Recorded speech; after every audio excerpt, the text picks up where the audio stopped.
오늘 말씀 볼까요? 마태복음 6장 9절에서 13절까지 말씀입니다. 오늘 하나님께서 우리에게 주신 말씀 마태복음 6장 9절에서 13절까지 말씀, 우리 한 절씩 교독하도록 하겠습니다. 그러므로 너희는 이렇게 기도하라. 하늘에 계신 우리 아버지여, 이름이 거룩히 여김을 받으시오며 나라가 임하시오며 뜻이 하늘에서 이루어진 것 같이 땅에서도 이루어지이다. 오늘 우리에게 일용할 양식을 주시옵고 우리가 우리에게 죄 지은 자를 사하여 준 것 같이 우리 죄를 사하여 주시옵고 함께 읽습니다. 우리를 시험에 들게 하지 마시옵고 다만 악에서 구하시옵소서. 나라와 권세와 영광이 아버지께 영원히 있사옵나이다. 아멘. 오늘 말씀의 제목은 우리에게 밥 좀 주세요 라는 말씀의 제목으로 함께 은혜를 나누고자 합니다. 자, 우리 옆에 분과 앞뒤 분과 인사 나누겠습니다. 한 주간 잘 지내셨습니까? 네, 추석 잘 보내셨는지도 인사하시고. 네, 저기 오늘 우리 양정훈 집사님 옆에 새로운 청년인가요? 청년. 네, 우리 새로 왔는데 우리 박수로 환영하겠습니다. 잠깐만 일어나 주시겠어요? 네, 괜찮습니다. 네, 네, 반갑습니다. 네, 앉아주세요. 네, 반갑습니다. 새로운 분들 이렇게 축하도 해주고 그래야 되는데 주기도문 오늘 5번째 시간입니다. 주기도문은 전반부에 하나님께 구하는 3가지 기도로 이루어져 있다고 말씀드렸죠. 하나님의 이름과 그분의 나라와 그분의 뜻이 이 땅에 이루어지기를 원하는 기도, 그게 전반부 3가지 기도고요. 후반부에는 우리에게 필요한 기도 3가지에서 4가지, 4가지로 기도로 이루어졌는데, 그 우리를 위한 그 기도 중 첫 번째 기도가 뭐냐면 오늘 우리에게 일용할 양식을 달라, 이 기도를 하라라고 주님께서 우리에게 말씀해 주세요. 그런데 우리를 위한 첫 번째 기도를 이렇게 보면 앞에 3가지 기도와는 너무나 좀 큰 질적인 차이를 느끼게 됩니다. 무슨 말이냐면 하나님의 이름이 거룩해지고 나라가 임하고 뜻이 하늘에서 이룬 것처럼 땅에서도 이루어 주세요. 이 기도는 사실 참 우리가 기도할 때 우리 생각에 참 수준 높고, 야, 좀 하나님의 백성다운 기도다, 좀 거룩한 기도다, 이렇게 느껴지는 기도죠.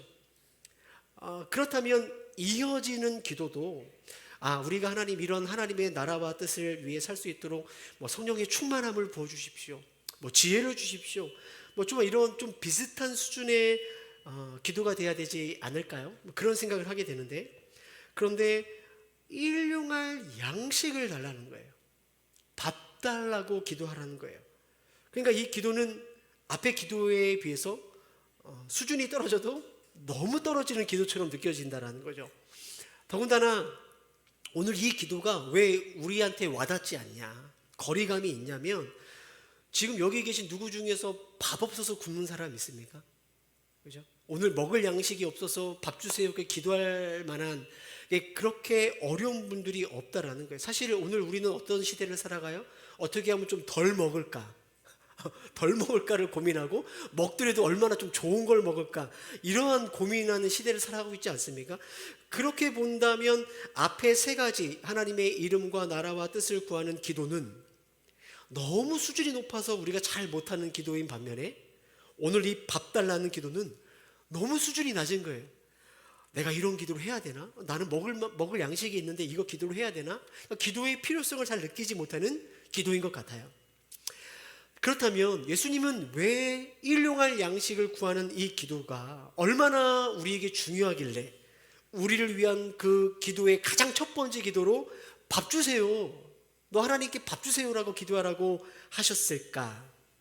오늘 이제 그것을 좀 살펴봤으면 좋겠어요. 고신대 조직신학을 가르치셨던 박용돈 교수님이 쓰신 책을 보면 오늘 이 본문을 참 이렇게 재밌게 이야기를 합니다. 일용할 양식을 구하는 기도는 앞에 3가지 기도와 우리 뒤에 4가지 기도의 딱 중간에 위치하고 있다는 거예요. 그래서 주기도문의 가장 중요한 중심으로까지 표현을 합니다. 이게 무슨 말이냐면 이런 거죠. 성도님들, 하나님의 나라와 그 뜻이 이 땅에 이루어지는 것은 누가 할 수 있는 거죠? 하나님이 하시겠지만 누구를 통해 하시죠? 우리를 통해 하시는, 그죠? 교회와 성도를 통해 하나님의 나라와 뜻은 이 땅에 이루어집니다. 그런데 그 뜻이 교회와 성도를 통해 이루어지는 것은 우리의 삶과 동떨어진 뜬구름 잡는 이야기가 아니라는 거예요. 다시 말하면 하나님의 뜻과 그분의 나라가 이루어지는 것은 우리의 삶의 현실 속에서 먹고 사는 그 문제와 맞닿아 있다라는 거예요. 그래서 그 책에는 우리에게 일용할 주세요라는 이 기도는 지극히 하늘의 것과 지극히 이 땅의 것이 만나는 지점이다 라고까지 표현을 합니다. 그러니까 여러분, 일용할 양식을 주세요라는 이 기도는 단순히 먹을 것을 달라는 기도가 아니라는 거죠. 하나님의 나라와 그분의 뜻이 이 땅에 이루어지는 가장 중요한 접촉점이 된다는 거예요. 예를 들어서 이렇게 설명해 볼게요. 하나님의 나라와 뜻이 이 땅에 이루어지는 가장 확실하고 우선돼야 될 게 뭘까요? 복음을 전하는 거잖아요. 그죠? 복음을 전해서 예수 안 믿는 사람이 복음을 듣고 그 사람이 하나님의 자녀가 돼서 그 뜻을 따라 살아가는 것, 바로 그 자리가 하나님의 나라가 임하는 거죠. 그죠? 그분의 다스림과 통치가 이루어지는 곳이에요. 그렇다면 복음을 전할 때 우리가 보통 예수 믿으세요 이렇게 말로 전하지만 실제로 복음을 전하신 분들은 아실 거예요. 한 사람에게 복음을 전할 때 얼마나 많은 시간이 들어가요. 그죠? 많은 시간이 들어가죠. 정성이 들어가요. 또 뭐 들어가죠? 돈도 들어가요. 네. 맨입으로 안 돼요. 밥도 사 먹이고 커피도 먹고 살살 이렇게 세상 말로 꼬드기는 작업이 필요한 거 아니에요? 그러니까 마음만 있다고 전도가 되는 게 아닙니다. 그죠? 솔직하게 그렇죠? 그러니까 한 사람의 인생 가운데 하나님의 나라가 임하가 되는 일에 내가 사용되기 위해서는 내가 그 사람에게 베풀 수 있는 시간이 필요하고요. 돈도 있어야 되고요. 체력도 있어야 돼요. 건강도 있어야 돼요. 그러니까 하나님의 나라가 교회와 교회로 부름받은 우리들을 통해서 이 땅에 임하는 그 일에는 이것들을 수행할 수 있는 자원이 반드시 우리에게 필요해요. 여러분, 선교사 그냥 파송합니까? 아니에요. 300만 원, 400만 원 생활비 보내야 선교사를 파송할 수 있어요.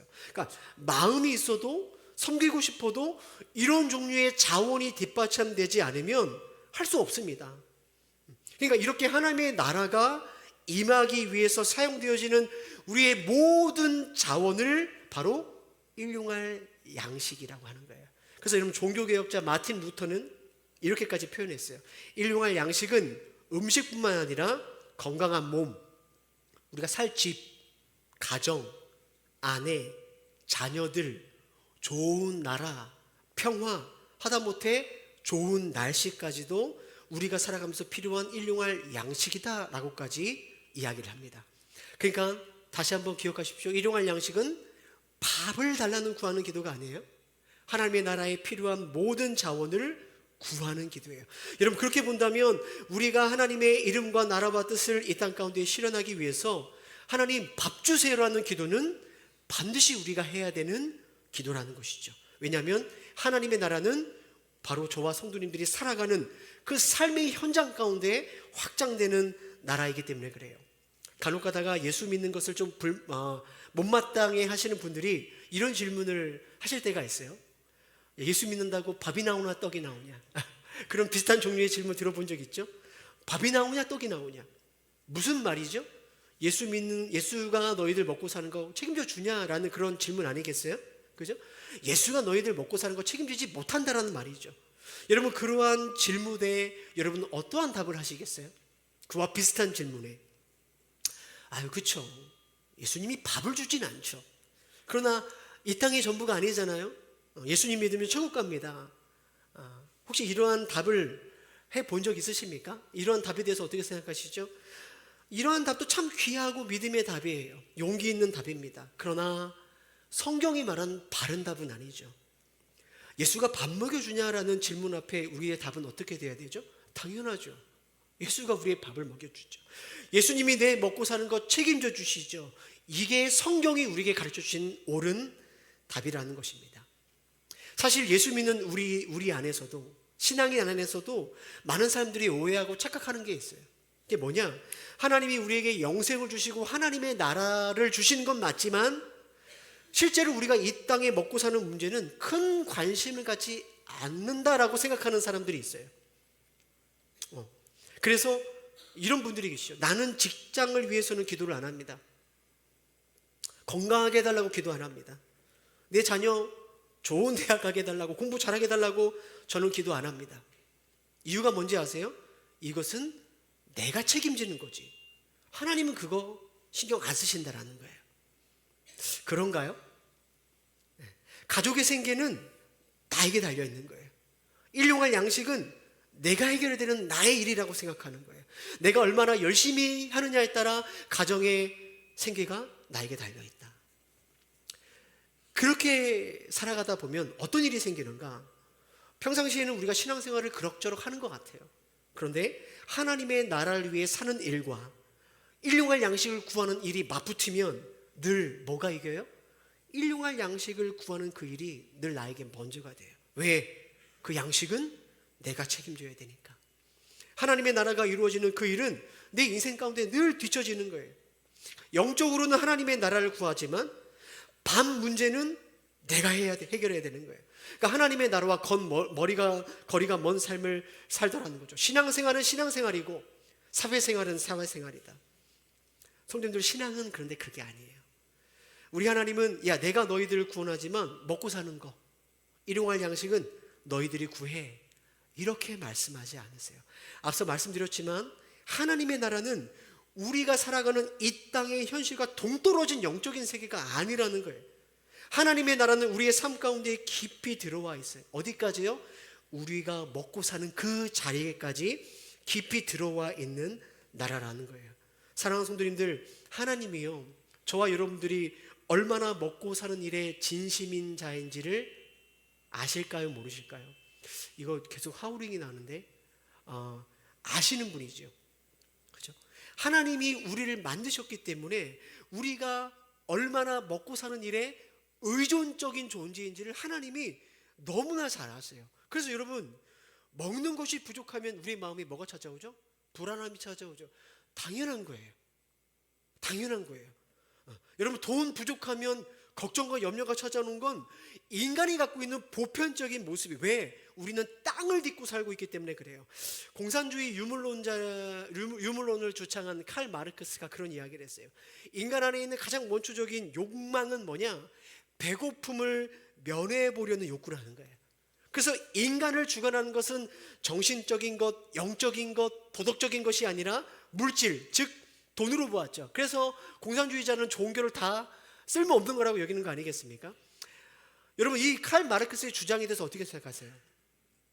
불편하지만 여러분, 이거 진짜입니다. 저는 동의합니다. 절대적으로 맞는 이야기죠. 여러분, 우리의 믿음과 신앙이 괜찮은 것 같고 대단한 것 같지만 사실 그렇게 대단한 게 아니에요. 특별히 먹고 사는 문제 앞에 우리 모두가 약해질 수밖에 없어요. 왜요? 우리는 이 땅에서 밥을 먹고 살아가야 하는 존재이기 때문에 그래요. 제가 선교지에서 나와야 되는 상황에서 선교지에서 나오고 사직서를 쓰고 사임계를 쓰고 가장 먼저 고민이 뭐였냐? 야, 어떻게 하면 이 하나님의 나라를 세우는 것을 멈추지 않고 계속 세워갈까?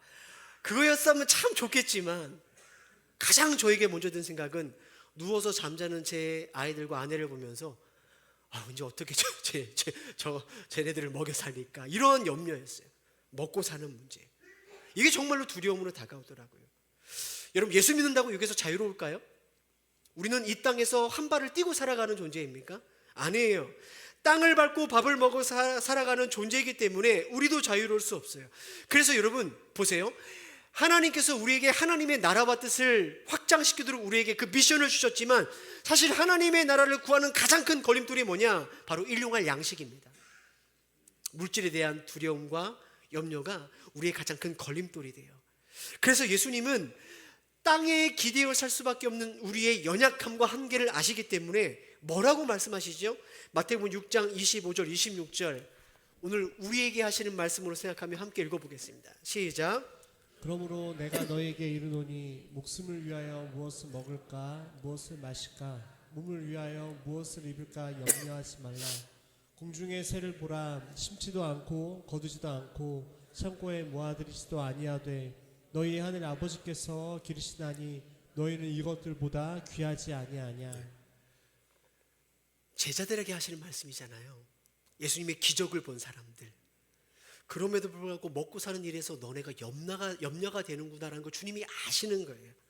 그래서 내가 먹히고 입힐 테니까 염려하지 말아라 라고 말씀하시는 거죠. 그리고 나서 우리가 너무나 잘 알고 있는 이 말씀하시는 거예요. 마태복음 6장 33절에 보니까 너희는 먼저 그의 나라와 의를 구하라. 그리하면 모든 것을 너희에게 더하리라. 너희는 주구장창 그 나라와 의를 구하라. 그렇게 말씀하지 않아서요. 그죠? 그것으로 끝나지 않고 그리하면 그 나라를 구할 때 내가 모든 것을 너희에게 줄 것이다.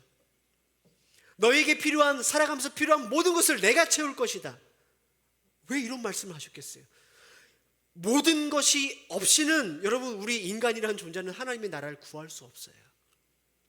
그만큼 우리의 삶은 이 땅의 일용할 양식과 아주 긴밀하게 얽혀있기 때문이죠.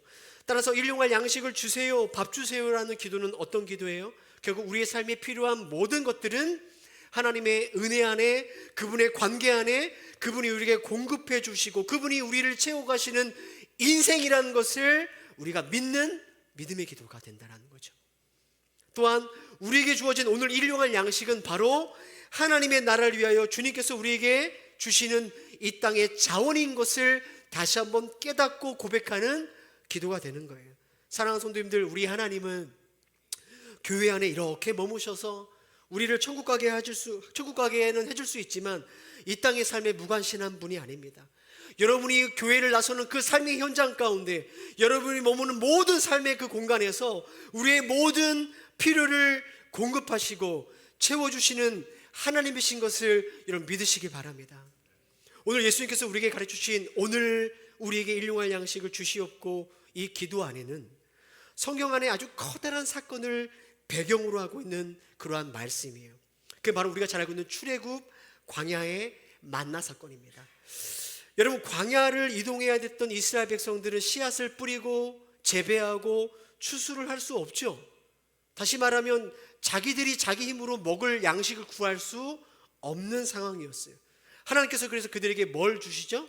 만나를 주시죠. 자, 출애굽 15장 4절 말씀 읽어보겠습니다. 시작.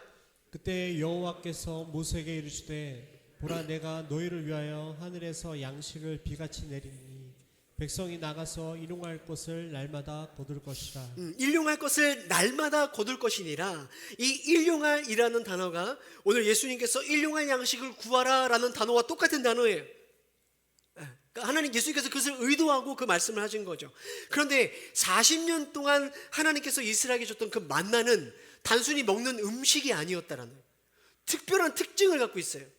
첫 번째 특징이 뭐냐? 자, 출애굽기 16장 18절 말씀 제가 읽어볼게요. 오매를 되어 본즉 많이 거둔 자도 남지 않고 적게 거둔 자도 부족함이 없어서 각 사람은 먹을 만큼만 거두었더라. 자, 보세요. 40년 동안 매일같이 줬는데 많이 거둔 사람은 좀 남아야 되잖아요. 적게 거두면 좀 부족해야 되잖아요. 근데 이상하게 특이하게 만나는 많이 거둔 자나 적게 거둔 자나 남지 않고 부족하지 않고 정확하게 필요한 만큼 공급하셨다라는 거예요. 따라해볼까요? 필요한 만큼 정확하게. 이게 하나님 주신 만나의 특징이에요. 필요한 만큼 정확하게. 어느 날은 더 먹을 수도 있잖아요. 어느 날은 덜 먹을 수도 있잖아요. 근데 신기하게 남지 않고 부족하지 않게. 그게 특징이었다는 거예요. 두 번째 특징. 자, 출애굽기 16장 19절에서 20절 말씀 읽어볼까요? 시작. 모세가 그들에게 이르기를 아침까지 그것을 남겨두지 말라 하였으나 그들이 모세에게 순종하지 아니하고 덜어는 아침까지 두었더니 벌레가 생기고 냄새가 난지라. 자, 매일같이 부족하지 않고 남지도 않게 매일매일 그 만나를 먹은 이스라엘 백성인데 그들 중에는 이런 생각을 하는 사람이 있는 거예요. 혹시 하나님이 내일 만나 안 주면 어떡하지? 혹시 적게 주면 어떡하지? 그러니까 그들 마음 가운데 불안함과 염려가 생기는 거예요. 아, 그렇다면 내가 먹을 만나를 내가 준비해야 되겠구나.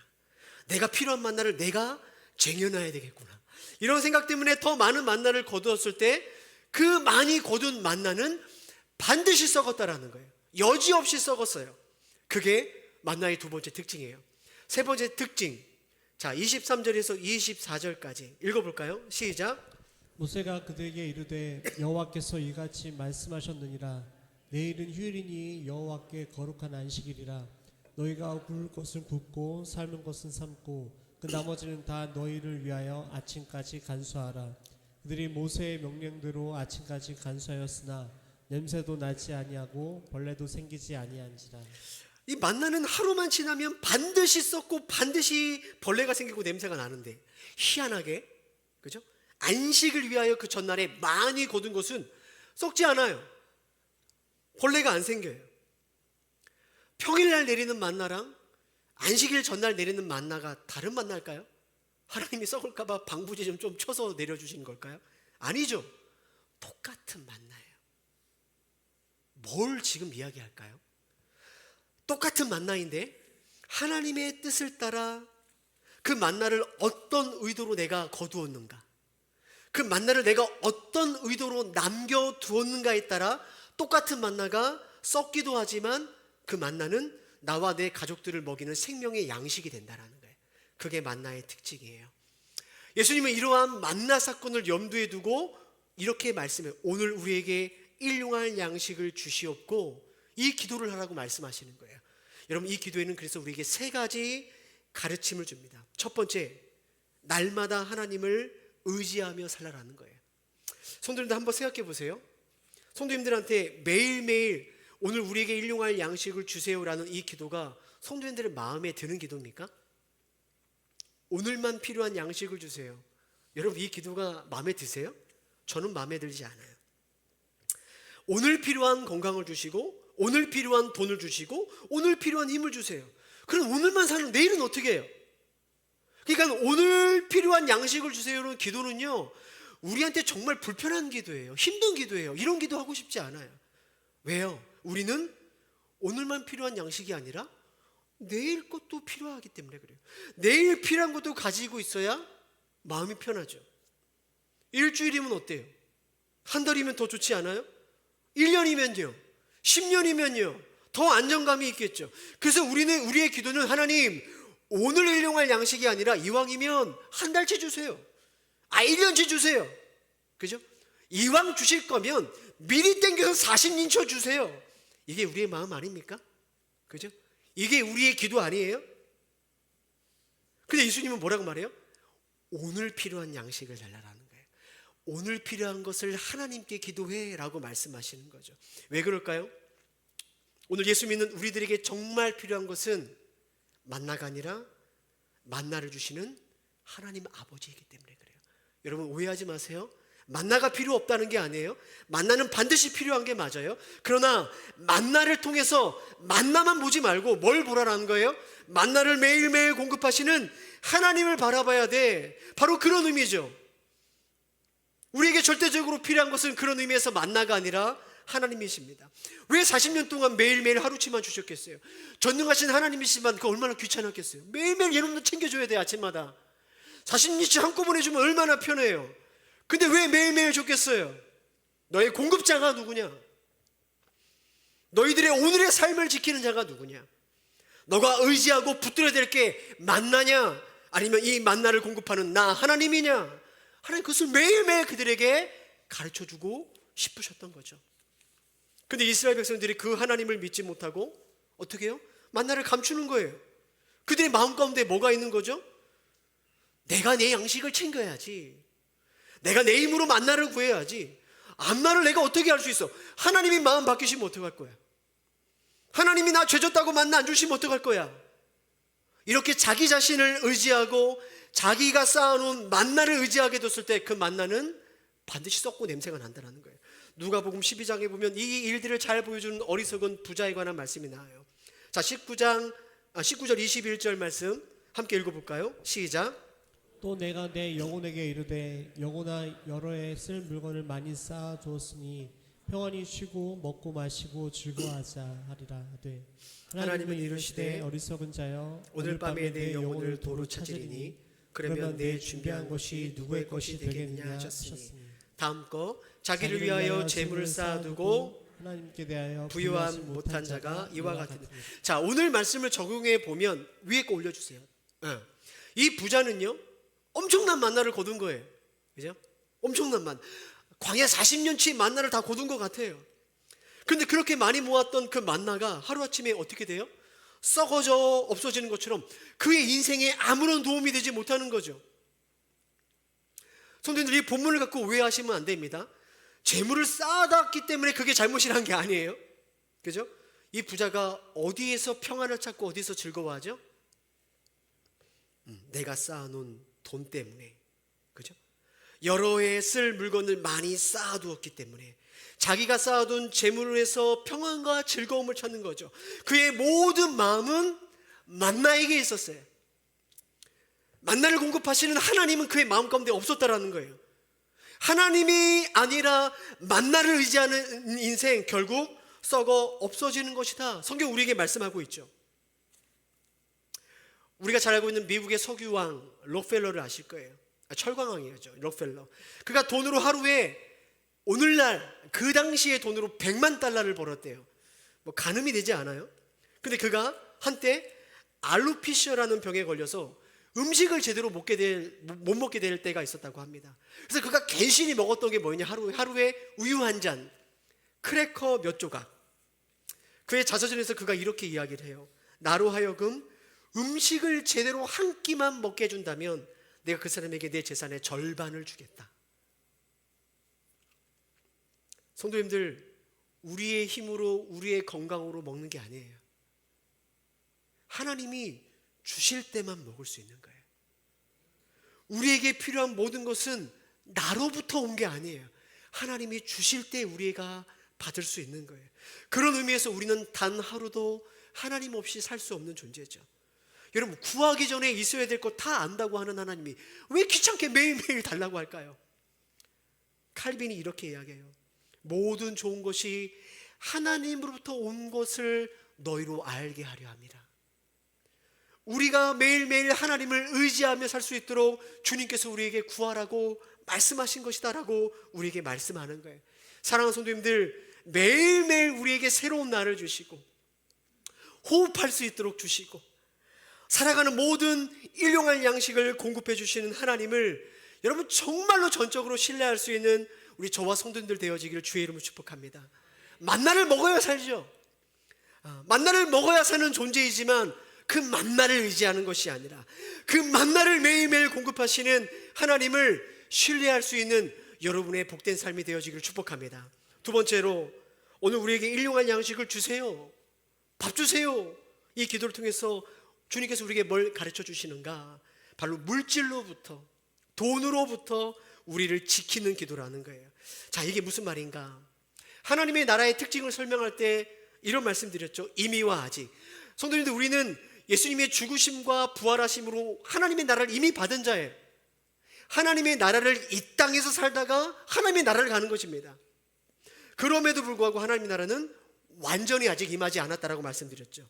그래서 우리는 분명히 하나님의 자녀로 이 땅을 살아가지만 그와 동시에 우리는 이 땅에서 밥을 먹고 살아가야 돼요. 밥 없이는 살아요, 못 살아요? 못 삽니다. 믿음으로 삽니다. 그런 말 하지 마세요. 밥으로 삽니다. 돈 없으면 살 수 있어요, 없어요? 돈 없으면 못 삽니다. 그래서 우리는 밥이 있어야 되고 돈이 있어야 사는 존재라는 거예요. 그래서 우리에게는 일용할 양식이 절대적이죠. 그래서 앞서 말씀드린 것처럼 일용할 양식이 우리의 삶에 없다면 우리의 삶을 통해서 하나님의 나라는 세워질 수가 없어요. 맨날 병원에 누워있는데 어떻게 하나님의 나라를 세워요?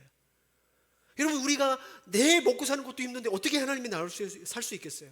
그러니까 우리는 절대적으로 의존적이라는 것을 기억하셔야 돼요. 그런데 반대로, 그러면 일용할 양식이 많으면, 돈이 많으면 하나님의 나라 세우는 곳에 열심을 내겠냐라는 거예요.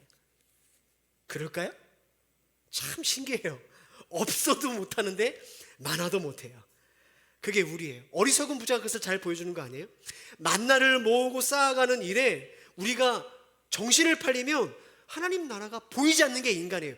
여러분, 이 땅에 수많은 교회와 훌륭한 목사님들 다 어디서 넘어져요? 만나 때문에 넘어져요. 만나 때문에. 하나님의 나라를 말하지만 만나 쌓느냐고 다 잊어버릴 때가 얼마나 많이 있습니까? 그래서 잠언 30장 7절 9절에 보면 아굴의 기도가 나오는데 이게 참 재밌는 기도예요. 얼마나 우리가 물질을 필요로 함과 동시에 얼마나 이 물질로부터 적당한 거리감을 둬야 되는지 잘 알려주는 기도예요. 읽어볼까요? 시작.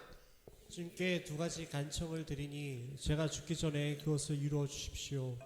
허위와 거짓말을 저에게 멀리하여 주시고 저를 가난하게도 부유하게도 하지 마시고 오직 저에게 필요한 양식만을 주십시오. 그 뒤에 이렇게 기록되어 있어요. 제가 배가 불러서 주님을 부인하면서 주가 누구냐 말하지 않게 하시고 제가 가난해서 도둑질을 하거나 하나님의 이름을 욕되게 하거나 하지 않도록 도와주십시오. 그죠?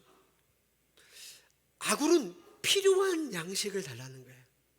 필요한 재물만 달라고 기도해요. 아굴이라고 돈이 좋은 줄 몰랐겠어요? 쌓아놓으면 내 마음이 편한지 그가 몰랐겠어요? 알았죠. 그러나 뭘 깨달았어요? 내가 필요한 재물보다 내가 더 많이 쌓아둘수록 내가 교만해지는 것을 그가 느낀 거 아니에요? 그래서 하나님이 누구냐 할까 그가 두려웠다라는 거죠. 그만큼 이 땅의 돈은 우리에게 반드시 필요하지만 그 돈은 우리로 하여금 하나님을 의지하지 않도록 만드는 큰 유혹이 될 때가 참 많이 있어요. 그래서 예수님께서 너희가 두 주인을 섬길 수 없다 하시면서 하나님과 뭐랑요? 돈이랑 같이 섬길 수 없다는 거예요. 수많은 것 중에서 하나님의 라이벌로 꼽은 게 뭐냐? 돈이에요. 그만큼 돈은 강력한 파워가 있죠. 사도 바울은 그래서 우리에게 이렇게 권면합니다. 디모데전서 6장 8절 9절 우리가 먹을 것과 입을 것이 있은즉 족한 줄 알 것이라.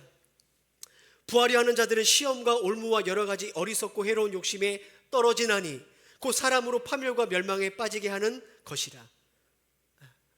필요 이상의 것을 추구하는 우리의 삶의 형태가 얼마나 위험한지를 우리가 경고하고 있는 거 아니에요? 여러분 스위스 지폐에는 돈에 대한 교훈을 담고 있는 그림들이 있어요. 넘겨주세요. 제가 이거 저기 구글에서 찾냐고 한참 걸렸어요. 왜냐하면 아무리 찾아도 없는 거예요. 알고 봤더니 이게 1960년대에 사용했던 지폐였습니다. 50프랑에 보면 무슨 그림 같으세요? 뭔가를 이렇게 과일을 따는 그림 아니에요?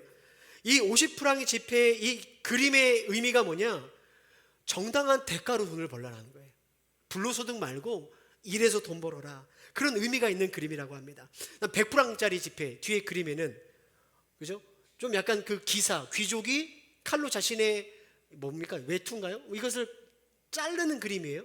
근데 그 아주 가난하고 허기진 사람이 누워 있죠. 이건 뭐냐면 물질은 가지는 데 목적이 있는 게 아니라는 거예요. 섬기고 봉사로 쓰일 때 그 돈은 가치가 있다라는 그런 교훈의 그림이라고 합니다. 잘 만들었어요. 500프랑짜리 무슨 그 우물, 샘이죠. 이 샘은 우리의 인생, 우리의 삶을 뜻하는 생명수를 뜻한다고 합니다. 이게 뭐냐면 돈이 중요하지만 인생보다 귀하지 않다. 우리의 삶보다 돈이 귀한 게 아니다를 가르쳐주는 그림입니다. 1000프랑짜리 그림. 다음 거. 이거 제가 이게 검색해 보니까 우리나라 돈으로 한 150만 원 정도의 아주 큰 화폐더라고요. 근데 여러분 1000프랑짜리 그림 뒤에 보십시오. 이 죽음의 사자가 칼날을 들고 있지 않아요? 되게 무서운 그림이죠. 뭘까요? 이 땅에 반드시 우리가 돈이 필요한 존재이긴 하지만 그 돈의 이면에는 우리를 죽이는 독이 될 수 있다라는 경고를 가진 그림이라는 거예요. 참 대단한 것 같아요. 그러니까 돈을 우리가 어떻게 바라보고 어떻게 벌고 어떻게 사용해야 하는지를 잘 보여주는 거죠. 제가 오늘 말씀을 준비하면서 어느 한 집사님과 대화했던 내용이 생각났어요. 그 집사님이 이렇게 그 셀원들 기도 제목으로 기도하는데 사업을 하시는 집사님을 위해서 이렇게 기도하는 거예요. 기도가 이렇다고 합니다. 하나님, 우리 집사님 사업이 잘 되게 해주세요. 근데 여기서 끝나지 않고 너무 잘 돼서 하나님으로부터 멀어지지 않을 만큼만 잘 되게 해주세요. 이렇게 기도했다고 합니다. 참 지혜로운 기도 아닙니까? 오늘 예수님께서 우리에게 가르쳐 주신 기도가 바로 그런 거예요. 오늘 우리에게 일용할 양식을 주시옵소서. 사랑하는 성도님들, 하나님께서 지금 우리에게 주신 일용할 양식에 감사하고 자족하는 마음이 있기를 축복합니다. 그 감사와 자족이 없이, 그러니까 감사와 자족이 없이 두려움과 염려와 이거 못 모으면 어떡하지? 내 인생이 어떻게 되지? 이러한 두려움, 염려와 욕심으로 구하는 돈은 사도 바울의 검요처럼 반드시 우리를 시험과 올무로 떨어뜨리게 만들 수 있다는 거예요. 그러한 삶이 지속되면 사람으로 파멸과 멸망에 빠지게 된다라고 하는 이 사도 바울의 권면을 우리가 정말로 잊지 않아야 됩니다. 우리에게 일용할 양식을 주세요. 이 기도를 통해서 우리에게 주신 이 물질에 대해서 일단은 감사하고, 두려움과 염려로 인해서 물질을 더 얻고자 하는 이 잘못된 욕심으로부터 좀 자유할 수 있게 되기를 주의 이름으로 축복합니다. 마지막으로 하나님 밥 주세요, 일용할 양식을 주세요라는 기도는 서로 나누는 삶을 살도록 하는 기도라는 거예요. 예수님의 주기도문을 보면 하나님 오늘 나에게 일용할 양식을 주세요라고 말하지 않아요. 그죠? 나에게가 아니라 우리에게 일용할 양식이에요. 우리 각자 내면 안에는 끊임없이 터져나오는 주어가 있어요. 주어가 I죠. 나야 나. 나에게 필요한 돈, 나에게 필요한 건강, 나에게 필요한 성공, 축복, 행복 다 나예요. 여러분 어린아이의 특징이 아시잖아요. 뭐 생기면 지 입에만 넣잖아요. 예. 이게 어쩔 수 없어요. 아이기 때문에 그래요. 옆을 못 봐요. 이게 어린아이 특징 아니겠습니까? 신앙도 마찬가지예요. 여러분 한 사람의 신앙이 자란다, 성숙해 간다, 우리가 예수님을 닮아간다는 것은 나의 기도로 시작할지라도 그 나가 우리의 기도로 좀 바뀌어야죠. 그죠? 예수 믿은 지 10년, 20년, 30년 평생을 믿어도 여전히 나의 기도만 한다면 정말 그분 안에 복음이 있는지 살펴봐야 돼요. 주님, 나에게 필요한 양식이 있어요. 감사해요. 근데 여전히 하나님 양식을 필요한 누군가가 제 눈에 보여야 되죠. 그래서 그가 필요한 양식을 나한테 끌고 와서 하나님 우리에게 일용할 양식을 주십시오. 그를 위해서 기도할 수 있는 사람, 그런 교회가 성숙한 성도고 성숙한 교회 아니겠어요? 성도님들, 저는 여러분들이 하나님께 일용할 양식을 구했으면 좋겠어요. 하나님 제 삶에 복을 주십시오. 이왕이면 넉넉한 복을 주십시오. 여유로운 삶도 허락해 주십시오. 이런 기도 자체가 잘못된 기도가 아니에요. 여러분 그런 기도 하나님 앞에 마음껏 하십시오. 그러나 거기서만 멈추면 안 돼요. 그죠? 나만의 기도가 되면 나의 기도는 하나님의 나라랑 전혀 상관없는 기도가 될 것입니다. 그래서 우리의 기도는 바뀌어야 돼요. 하나님 저는 먹고 살만해요. 안정된 삶을 살아갑니다. 그런데 교회 안에 누군가는 여전히 일용할 양식 때문에 아파하고 힘든 자들이 있어요. 재정의 문제, 관계의 문제, 건강의 문제 때문에 아파하는 자들이 있어요. 하나님 우리에게도 일용할 양식을 주세요. 그분에게도 가정과 자녀와 직장과 건강의 평안을 허락해 주세요. 그 우리의 기도가 이 공동체 가운데 계속해서 일어나야 된다는 거예요. 영국에 이런 속담이 있어요. 하루 동안 행복하려면 이발을 해라. 일주일을 행복하려면 여행을 가라.